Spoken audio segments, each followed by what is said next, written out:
Halo, dan selamat berjumpa kembali bersama saya, Yovan P. Putra. Sesaat lagi, Anda akan segera mendapati pengalaman yang luar biasa. Program audiovisual ini didesain sedemikian rupa untuk memberikan Anda pemahaman yang paling maksimal tentang suatu program pengembangan potensi pikiran yang paling revolusioner, Total Mind Learning. Guna mendapatkan pemahaman yang paling optimal dari program audiovisual ini adalah jauh lebih baik sekiranya Anda berada pada tempat dan waktu yang bebas dari gangguan, sehingga setelahnya Anda dapat memahami secara maksimal dari semua informasi yang terkandung pada program audiovisual ini. Baiklah, untuk menghemat waktu, langsung saja kita mulai perjalanan dalam menjelajahi program pengembangan potensi pikiran yang paling revolusioner, Total Mind Learning. Tentang kredensial saya, ya. Jadi saya sebenarnya bukan seorang guru seperti kebanyakan, masuk juga Pak Denci, ya. Jadi ya, tapi saya juga termasuk sebagai pengajar juga aktif di IPMI. Selain itu juga sebagai coach, mind coach, dan sebagai terapis juga. Dan ini adalah salah satu rekan saya yang nanti akan saya perkenalkan, Christian. Dia itu adalah seorang terapis juga. Tapi dia beda. Dia spesifikasinya adalah kepada alternative medicine, jadi kayak herbalis dan lain-lain. Nanti bisa digali lebih dalam lagi.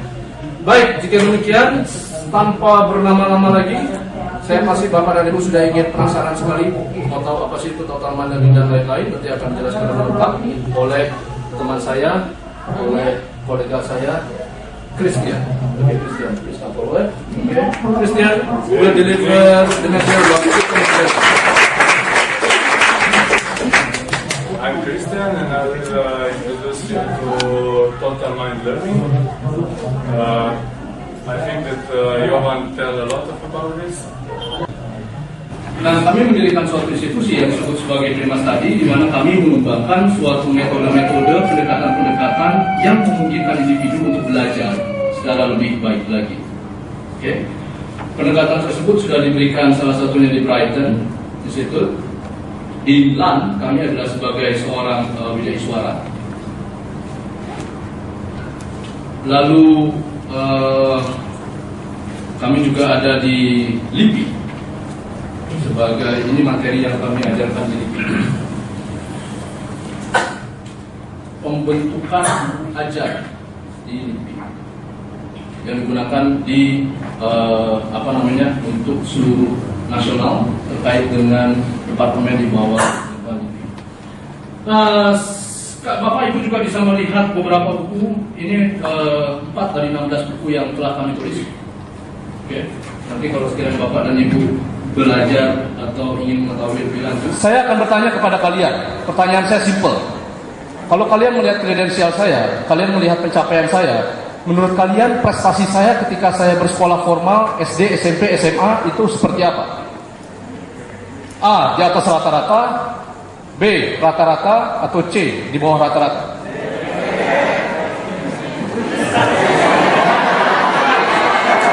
Yang mana? Yang mana? Di atas rata-rata, di bawah rata-rata, atau rata-rata? C.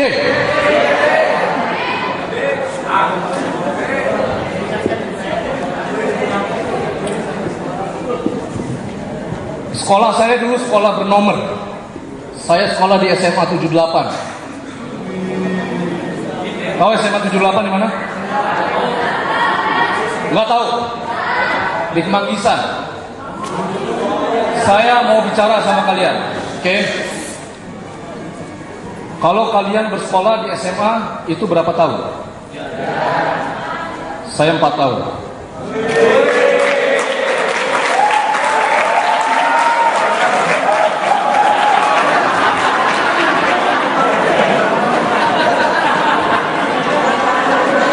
Lihat. Saya 4 tahun. Kalau ada yang tertarik, saya akan berikan rapot saya. Oke? Dulu yang namanya kurikulum itu tidak ada yang namanya KKM, jadi kalau tidak merah atau hitam. Kalau merah itu artinya kalian buruk, lalu kemudian kalau hitam berarti nilai kalian ya bagus atau lulus, seperti itu. Sebenarnya menceritakan hal ini agak sedikit emosional buat saya. Ya, mixed feeling. Ada malunya, ada mindernya, ada sedihnya. Karena saya ingat sekali ketika ibu saya balik dari sekolah bawa rapot, saya melihat air wajah beliau itu berubah. Okay. Dan ketika saya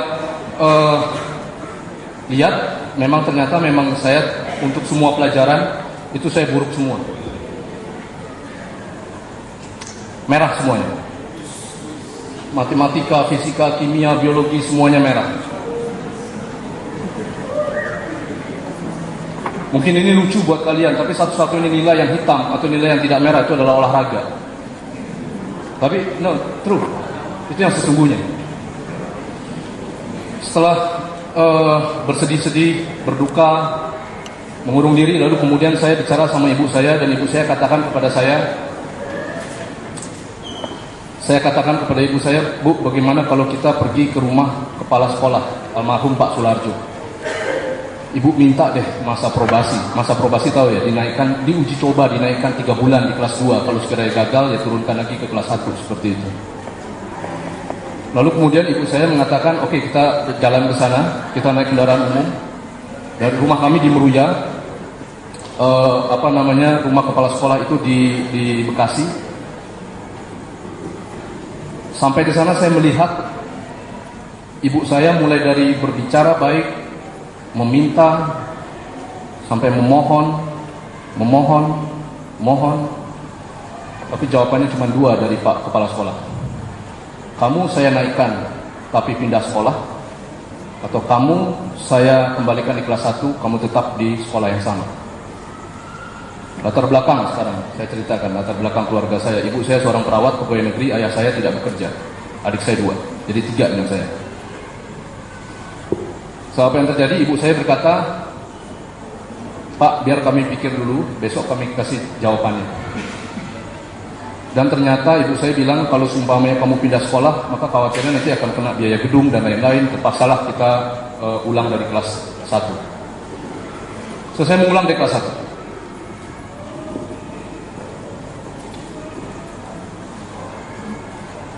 Mungkin saya rasa ini adalah perubahan hidup saya. Saya kebetulan kami sekeluarga tinggal di perumahan pegawai negeri di Meruya. Di semester awal nilai saya masih tetap buruk. Ingat loh, saya buruk, saya tidak naik kelas bukan karena saya membantah guru, bukan. Pure karena saya tidak mengerti. Saya tidak bisa tangkap. Kalau saya belajar sekarang, masuk ruangan ujian, tiba-tiba kemudian saya lupa apa yang mau saya isi. Nervous begitu besar. Anehnya ketika saya keluar ruangan ujian, semua jawaban bermunculan. Yang lebih aneh lagi, saya belajar bab 1, lanjut ke bab 2, bab 1-nya hilang. Bab 2 ke bab 3, bab 2-nya hilang. Jadi pola seperti itu yang terjadi pada saya. Di kelas 1 semester pertama, yang tahun kedua, nilai tidak terlalu banyak improvement.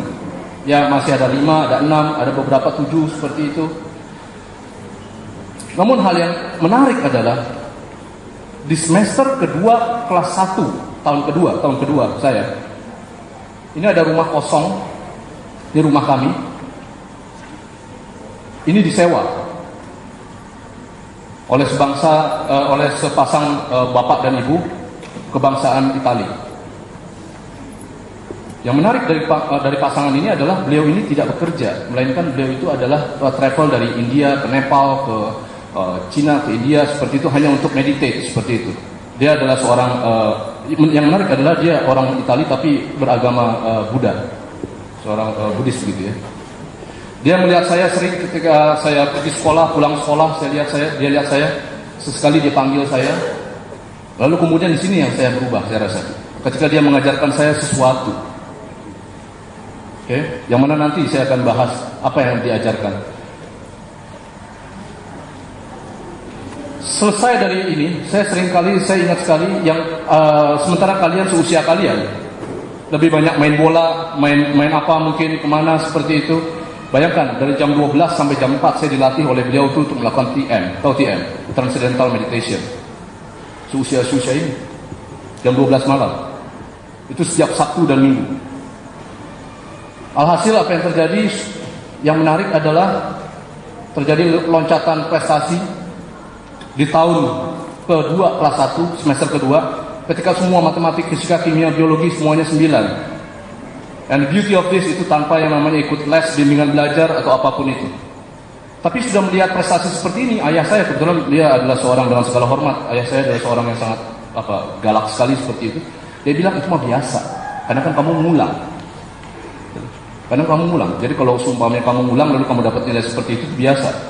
Yang menarik, kelas 2 hal yang sama kembali terjadi, semua sama. Kelas 3 semua sama. Selesai dari kelas 3 SMA, saya dapat tawaran 4 beasiswa. Satu adalah Kumonbuso, Jepang, tahun 96. Lalu saya juga dapat tawaran ke STAN, STT Telkom, dan yang selanjutnya saya dapat di Teknik Industri UI. Karena saya kebetulan prestasi itu secara finansial kurang begitu bagus, maka otomatis kami pilih yang paling murah. Kami ambil Teknik Industri UI. Per semester cuma 400.000 per semester. Itu 400.000 pada saat itu. Itu pun juga masih gratis karena pada saat itu ada yang namanya beasiswa Super Smart. Oke. Selesai dari S1 saya melanjutkan sama seperti yang di pojok situ, saya dapat beasiswa dari NEC, Netherlands Education Center, untuk studi di Belanda, S2.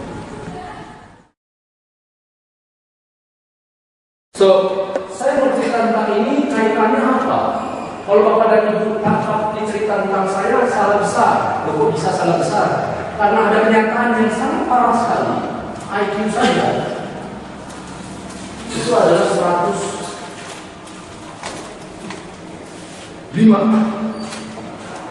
Sedemikian rendahnya menurut guru BK-nya pada saat itu.